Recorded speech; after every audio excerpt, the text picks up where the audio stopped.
Have you ever considered how the words you speak to yourself and others shape your reality? Stay tuned to hear about how to reveal the profound impact your language has on your life and the lives of those you help.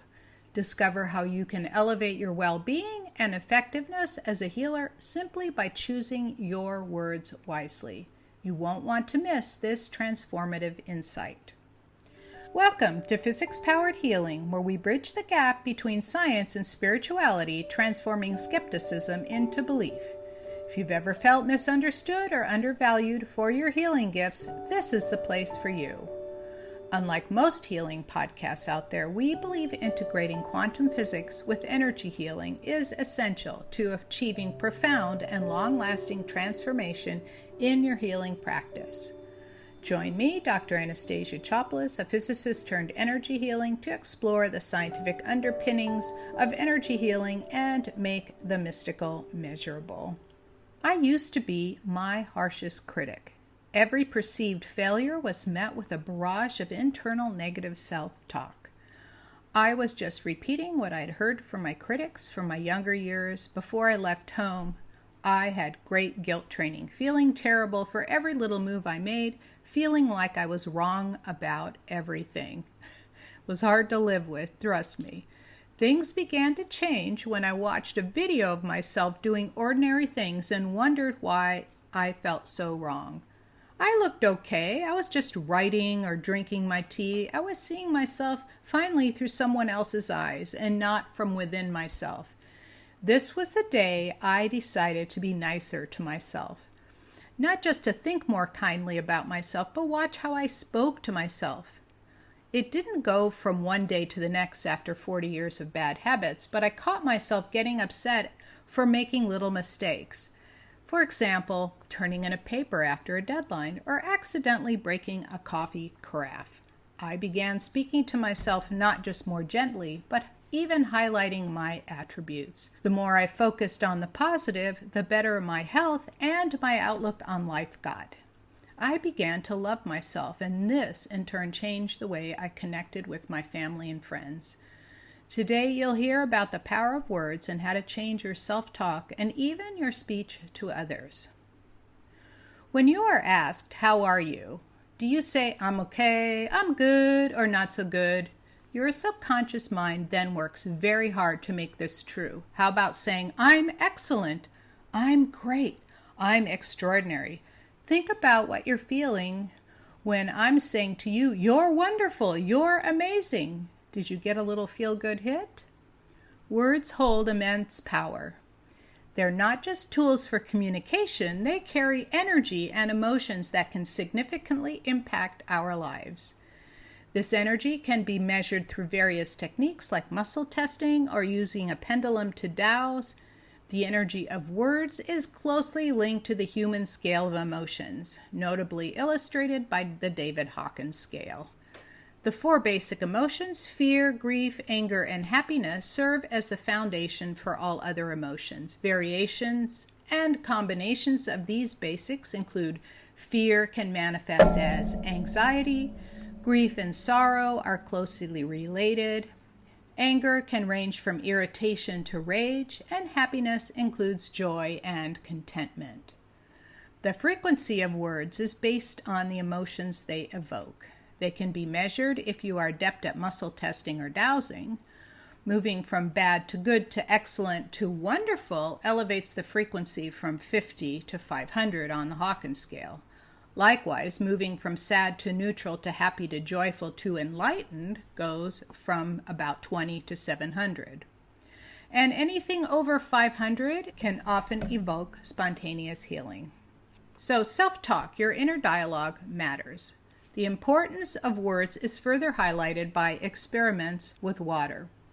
Human bodies are composed of about 70% water, and water's structure can change based on the words it's exposed to. It has that weak hydrogen bonding.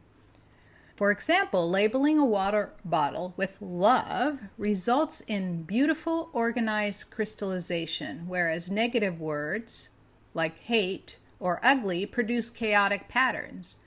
This principle extends to how emotions and intentions during activities like cooking can affect the nourishment and the energy of food. Think about happy cooks and popular restaurants.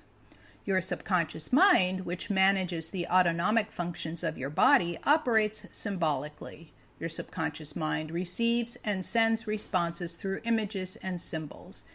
It takes everything literally because it isn't comprehending abstract concepts. For example, it associates snakes with fear and water with cleansing. The symbolic processing means the way you express your self-talk can make a huge difference in the way it is processed. For example, the subconscious mind doesn't recognize negatives. It focuses on the word that follows the negative word. For example, saying, "I don't want to be angry," your mind hears, "I want to be angry."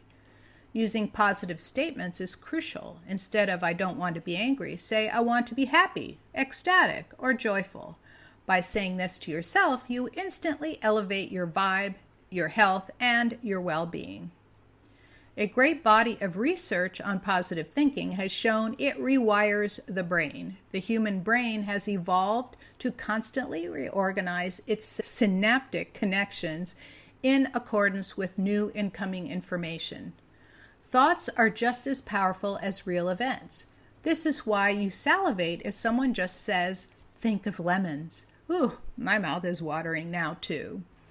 Some people say that positive thinking is toxic by not facing the issue. However, positive thinking is not ignoring the problems, but looking for solutions to turn things around for the better.